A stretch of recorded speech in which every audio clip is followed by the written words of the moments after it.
How exciting that we're already in our third week.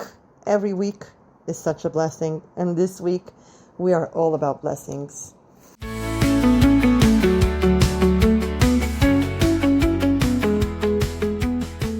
What is the difference between a curse and a blessing? Sometimes a person has so many things in his life. He has a home, a husband or wife, children, a good job, and yet things just don't come together. This person doesn't even understand why. I have everything, so why do I feel such emptiness? That's a state of curse. I have so much, but it's scattered. It's disconnected. I can't see the connection. I can't see the purpose of things. In contrast to that, when I'm blessed, everything connects. I see the connection. I see the unity between the different parts of my reality. And that makes me happy because I see that all the good things that I'm doing. I see that I'm people appreciate what I'm doing. I see where this is all going. And what brings a person to such feelings of joy and optimism and fulfillment? So one might think that someone who receives a lot of things, I have a lot of money, I have a lot of whatever, he receives, so he's happy because he has a lot. But the truth is the opposite. The truth is that when a person is giving, that's what makes them truly happy. And the Sfas Emes says something wonderful. He says that, I'm quoting, "And how is it possible to curse those who do not seek good for themselves, but rather seek nullification into the unity of the one Hashem Echad?" How can you curse them? They're not busy with themselves. This is so precious. A person who's constantly focused on himself. What will be the best thing for me? What are they thinking about me? What will be the right thing for me? Protecting themselves, calculating what's good and right for them. It's much easier to hurt them. It's easier to curse them. They are so full of themselves. They take up so much space in reality. So it's easier to hurt them and to curse them. But someone who lives a life where they feel like they're not the focus of their life, they're not the most important thing in their lives. They're not focused on themselves. That in itself brings them joy, right? They don't take up so much space in the world, so it's much harder to curse them. And this is so wonderful. I spoke to a military psychologist.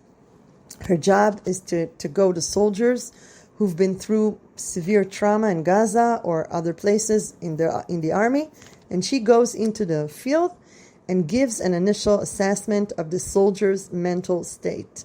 And she told me that the way to identify who's okay is to see who is worried about their friends. Okay, so the person who asks, what about my friends? Are they okay? Are they doing all right? How can I help them? What can I do for them? He is okay. He has a stable, he's stable in a mental way. Pirkei Avot says that anyone who possesses these three traits is a student of Avraham Avinu, and three other traits belong to the students of Bilam HaRasha. A good eye, a humble spirit, and a modest soul are the traits of Avraham's students. An evil eye, a haughty spirit, is this how you say it? Haughty? A haughty spirit and a greedy soul belong to Bilam's students. And that is the difference, my friend. That is the difference between a blessing and a curse. And it's all within the person himself. Bilam, you're such a fool. What do you think? Do you think that you can curse the children of Avraham Avinu? Avraham Avinu is the person in the world that is not self-centered. He is the person that is the least self-centered. This old man who just went through a bris on the third day after getting his bris milah, he goes out and searches for guests. He understands that what is important in life, what gives hope and optimism and joy to life, is not being so self-obsessed. And that is unbeatable. And that is uncursable. Iran tried to curse us, right? They sent thousands of missiles at us. What did the Israeli people do? What did we do? Hey, brother, are you okay? Do you want me to come and help you out, clear your shelter? Do you want me to come be with you? Do you need food? Do you need people who were evacuated from their homes?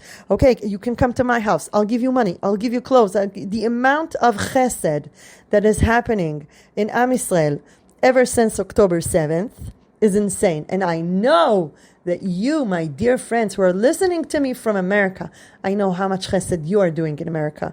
I know how much chesed you are doing within your communities and toward us here in Israel. And this is our DNA. We are not focused on ourselves. We go to reserve duty. We volunteer. We are not self-centered.